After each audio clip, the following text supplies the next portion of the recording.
We make it cool to be up. Now a chance to check out tonight's starting lineups. First for Los Angeles, Javier Henry is out there with Jody Meeks. And holding down the paint out of the University of Arizona, 6'10", rebounded good shot blocker in Jordan Hill. Then it's Johnson, and it's Gasol with the 4. And then for the Miami Heat, Chalmers and D. Wade are the guards. And playing at the 5, the always versatile 6'11" star big man, able to score inside and out, Chris Bosh.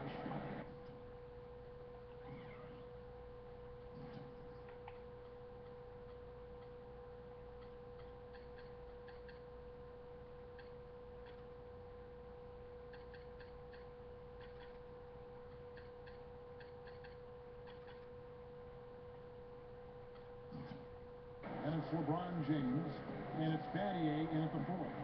You know, no denying it's been a heck of a run the last few years for the Heat, but you can't help but wonder if the impending 2014 summer of free agency could be the end of it all. The big three came together in a flash of lightning, it seemed, but it could end just as fast if one or all decide to opt out.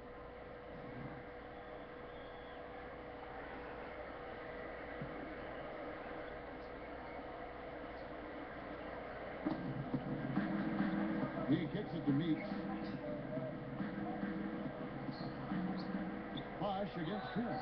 Well, something special about him, guys, is just how good he is at winning the so-called second shot game, going hard to the offensive glass, salvaging points with his putback. And we can't forget to mention his rebounding now.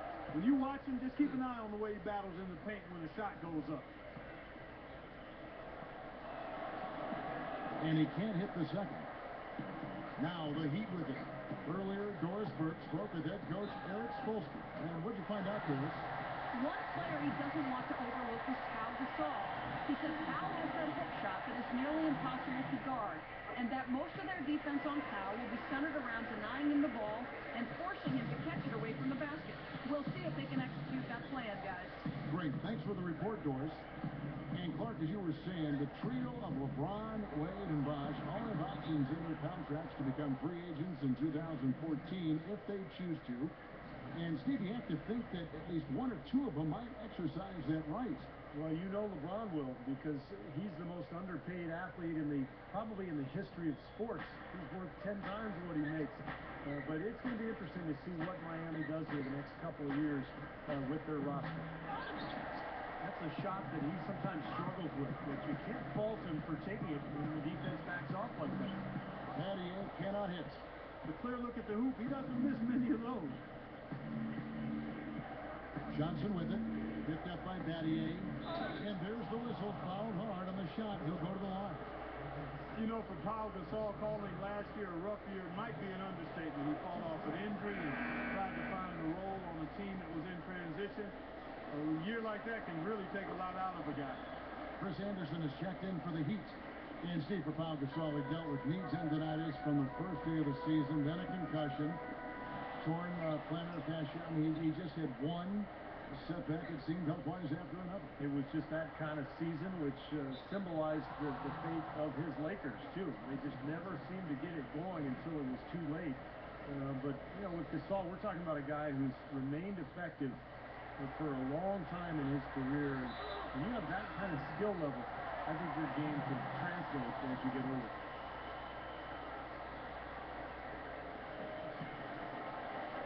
And here in the first, closing in on 2 minutes play. Here's Battier. He hits the back iron and sinks the shot. Whatever their plan was defensively that time, it didn't work. Not if it results in that shot. Henry dishes to Gasol.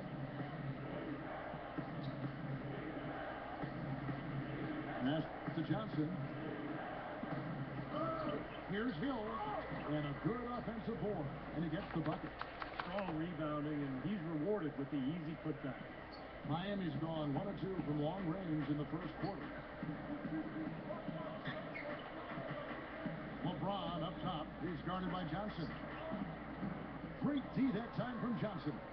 Some rugged defense there against one of the stronger finishers in the game. Henry kicks to Gasol. Pulls up on the wing. And the rebound. rebound goes to Anderson. The defense better not make a habit of giving him that shot. I mean, he doesn't miss many of them. Well, let's start with the positives in the Lakers postseason. They did make it. That's all that can be said. Is their dramatic passing of Utah and the Rockets down the stretch to take the 7th seed was really the lone highlight of what would be a quick exit from the playoffs for them. Going back to the Lakers, swept in 4 straight by the Spurs, and none of the games really that close. Spurs speed just dominated them, and every sense of the word, injuries didn't help either. No, they didn't help, but, you know, the Spurs just outplayed whoever was on the floor for L.A. And I think a lot of people thought that the Spurs would be a good first-round matchup for the Lakers, but that notion was quickly squashed. San Antonio just totally dominant. Henry kicks to Meeks.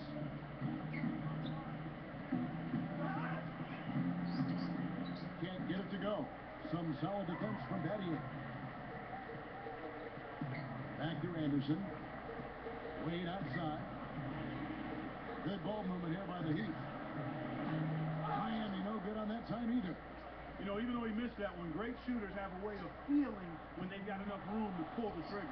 Yeah, not enough defensive coverage there to prevent him from firing that time, but yeah, I think if he's open, he's got to let that thing fly. Now Henry, after LeBron's three-pointer that didn't go. Right side Hill. 6 to shoot. Pass to Meeks. Good, and it's Hill picking up the assist. He'd have gone 50% from the field to this point, 4 of 8.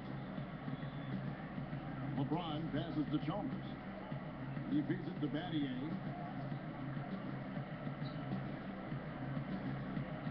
We've got 1:55 left in the first quarter.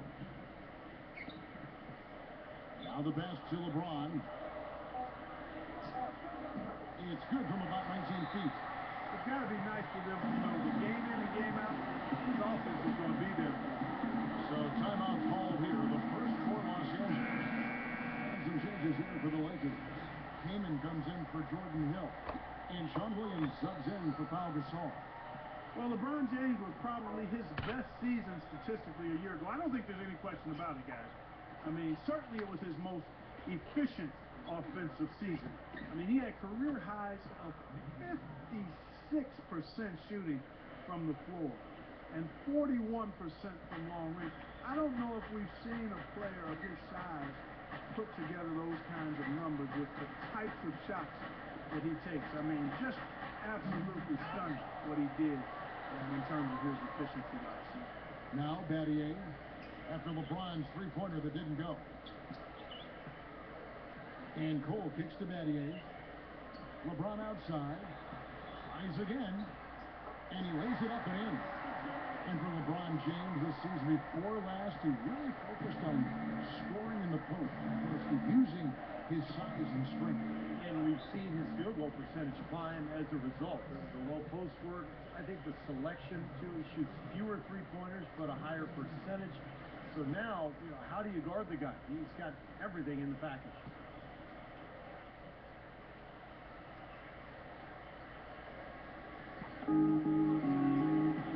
And Young kicks to Williams.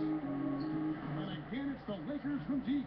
I'm not sure that was the play they had set up, but it was too good a look to pass up. The feed to Cole. Back to Wade. The dish to LeBron. LeBron with another miss. Things have kind of gone south for him here in the quarter. Young off a bit from Williams. And Young, here we go. Johnson dishes to Young. Henry.